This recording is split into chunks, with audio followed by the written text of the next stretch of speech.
Bueno, hoy día hemos traído al que yo denominaría pues un cuarto bate, como se dice en béisbol, es decir, el jugador más calificado, más idóneo para poder tener un espacio en la Asamblea Nacional. ¿Y por qué lo digo? No porque solo tengo el gusto de conocer a Vicente y considerarlo mi amigo, sino que él tiene una trayectoria ya probada de servicio en la ciudad, en la provincia y en el país. Bienvenido, Vicente, por favor cuéntanos un poco cuáles son tus propuestas en esta ocasión para que llevas a la Asamblea Nacional. Lula Alejandro, buenos días, muchas gracias por Buenos la días. invitación, un abrazo a quienes siguen la entrevista. Bueno, primero agradecerles por la invitación, felicitarlos, qué chévere el espacio y la dinámica del programa. Bueno, nos hemos presentado esta vez en representación del Distrito 3, convencidos de que hay que sumar.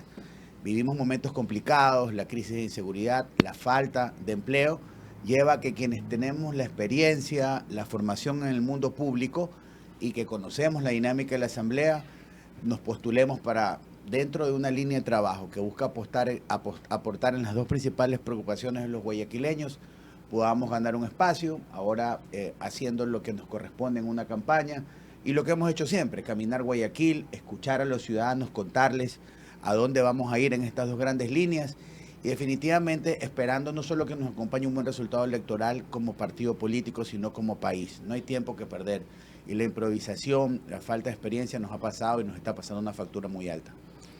¿Te ha sido difícil en esta ocasión, no solo por el cambio de distrito, más allá pues que tú lo conoces esta ciudad como yo y sabemos pues que no hay lugar difícil, pero qué es lo que te ha resultado diferente en esta campaña en función a tu experiencia con las campañas anteriores? Porque sabemos que vivimos tiempos que no son iguales y que no son los mismos hoy en día. Lula, y tú lo has dicho, han sido algunos años que hemos caminado Guayaquil y la dinámica territorial es otra.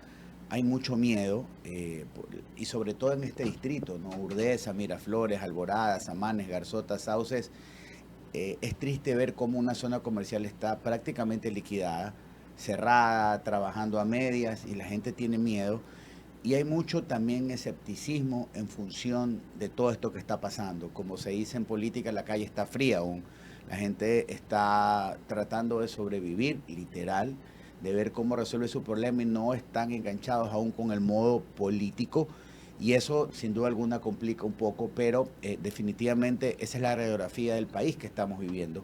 Y por eso se vuelve importante llevar la discusión a qué podemos hacer inmediatamente para aportar en materia de generar condiciones para que haya empleo, para que los emprendimientos y la mediana empresa y hacia abajo se pueda sostener y cómo vamos a aportar en seguridad. Y nuestra línea es clarísima, tenemos que bajar los impuestos, tenemos que buscar la forma de dejar dinero en el bolsillo de los ciudadanos y lo primero es regresar el IVA al 12%, ponerle IVA cero a todo lo que podamos en la canasta básica familiar que esté identificado y también en insumos y en medicinas, porque eso es otro rubro importantísimo que también está golpeando la calidad de vida de los ciudadanos. Y por otro lado, sí, la fuerza pública en la calle, policías y militares con lo que necesitan para trabajar, sobre todo con garantías, Lula y Alejandro.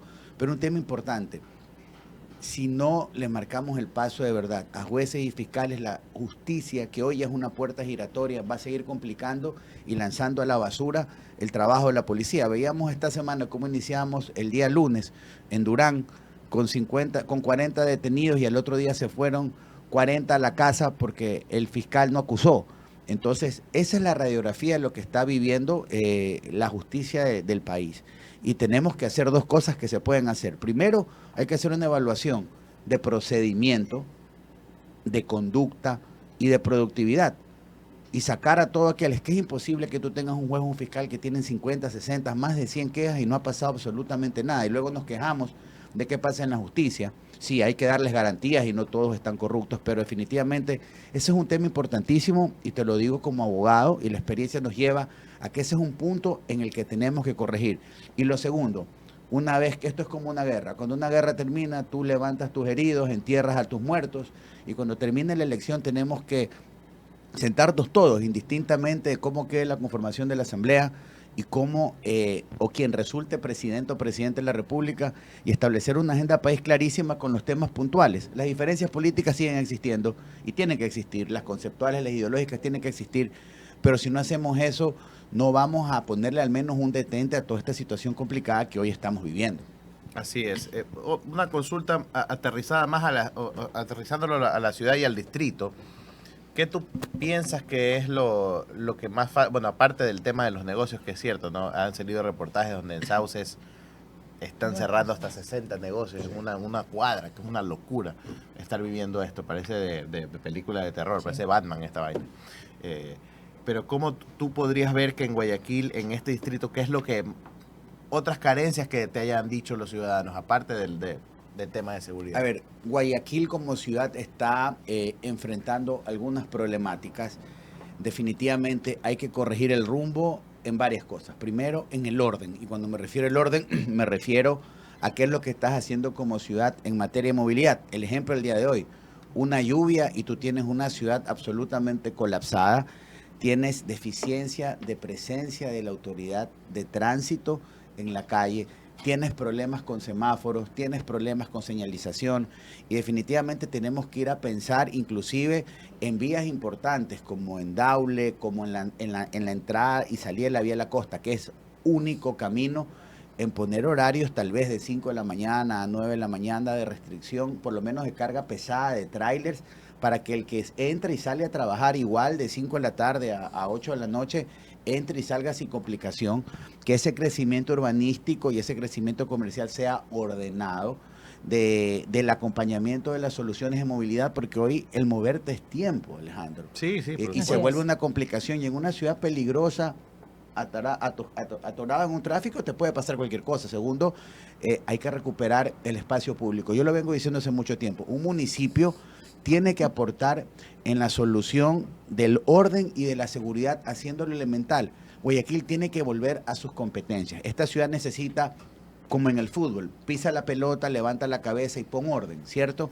Entonces tenemos que volver a ocupar la calle, y me refiero a las canchas, a los parques, a los espacios públicos, con los programas municipales que existen, con los programas deportivos, culturales, con la presencia de servicio, porque eso te va a permitir que la calle no esté botada, y sobre todo pensando en niños y adolescentes. Tema uno, que se tiene que hacer prioritariamente. Sí, hay que seguir invirtiendo en cámaras, hay que seguir invirtiendo en ayudar a la policía con el patrullaje, pero eso no es una competencia propia del tronco neurálgico de un municipio, y nos hemos olvidado como ciudad de hacer eso, y eso es orden también, Alejandro, es fundamental. Y lo tercero, hay que ir a ordenar la ciudad urbanísticamente para crecer organizadamente, regularizar los negocios, que te va a permitir que el municipio tenga rentas, que la gente pueda trabajar ante la crisis que estamos viviendo, y fomentar espacios que verdaderamente lleven a que el emprendimiento que Guayaquil lo caracteriza como una ciudad dinámica y comercial verdaderamente lo ayude. Así tú vas a poner orden, vas a hacer obra pública y vas a dar una alternativa de movilidad comercial, volviendo a la naturaleza de la ciudad. Yo creo que son temas importantes que se lo puede hacer, la experiencia nos dice que se lo puede hacer, hay que planificar de una mejor manera, y yo creo que ese es el reto de hoy de Guayaquil. ¿Y cómo se puede hacer, cómo tú desde la asamblea puedes aportar a que, no sé si en la fiscalización, para que esas cosas se comiencen a hacer? Bueno, primero, repensando desde una reforma a la ley que rige a los municipios, que es el COTAD, el rol del municipio en este sentido, volver a esas líneas duras a las que hablamos de recuperar el espacio público, porque es importantísimo aquello.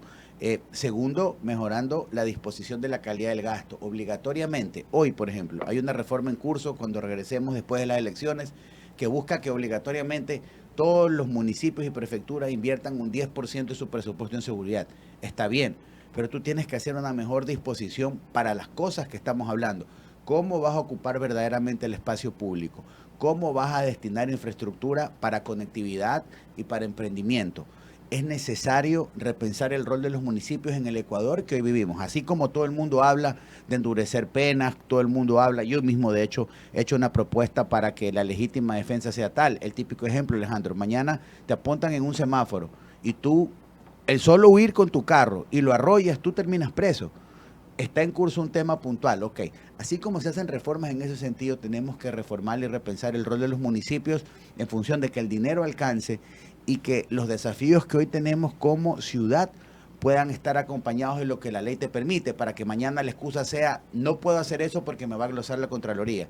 Entonces claro, creo que es importantísimo aquello, y eso lo vamos a hacer. En ese sentido me ha gustado lo que dice, que van a darle el 10% para seguridad. Pero yo le pregunto, ¿también van a ver ahí los cambios en las funciones de los agentes de control? ¿Le van a devolver el nombre a Policía Metropolitana, que sonaba pues un poco más como para poder impartir orden y seguridad en las ciudades? Lourdes, tú que eres una persona que conoce mucho la dinámica municipalista, has tocado un tema que es importante.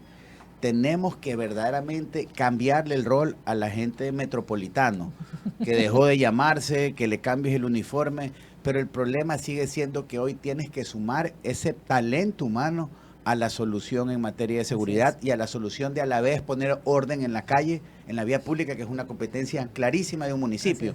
Y eso un poco se ha ido desdibujando en el tiempo. Entonces, de repente en Guayaquil, sí, bien por el hecho de incorporar una brigada canina, bien por incorporar grupos élites, pero se fue desdibujando el rol del servicio que ese funcionario metropolitano, que es pagado con nuestros impuestos, tenía que tener hacia el orden de la ciudad y hacia cooperar en seguridad.